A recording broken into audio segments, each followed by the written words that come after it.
چہرے کی جھریوں اور چھائیوں کو دور کرنے کے لیے لیموں کا رس کچھ دیر چہرے پر لگا دیں۔ نہار منہ دہی کھانے سے یادداشت بڑھ جاتی ہے۔ سفید آٹے کی روٹی استعمال کرنے سے معدہ کمزور ہو جاتا ہے اور گندم کی روٹی استعمال کرنے سے معدہ مضبوط رہتا ہے۔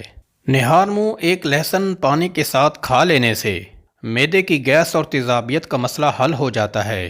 اگر بخار ٹھیک نہ ہو رہا ہو تو ابلے ہوئے چاولوں کا پانی پی لو، بخار ٹھیک ہو جائے گا۔ چہرے کی جھریاں جلد صاف کرنی ہیں تو چہرے پر سورج مکھی کا تیل لگا لیا کرو۔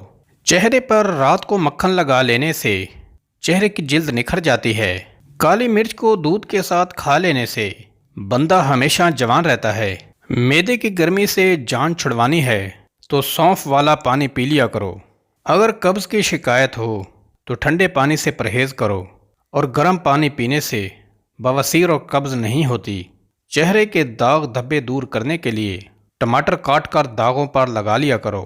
ملٹھی کو دودھ کے ساتھ کھا لینے سے مردانہ طاقت میں اضافہ ہو جاتا ہے۔ جن کو کھانے کے بعد کھٹی ڈکاریں آتی ہوں اور بد ہضمی ہو جاتی ہو اور سینے میں جلن رہتی ہو تو پیاز کو کاٹ کر اس پر لیموں نچوڑ کر دوپہر کے کھانے کے ساتھ روزانہ کھا لیا کریں۔ اس سے آپ کا ہاضمہ بہترین ہو جائے گا۔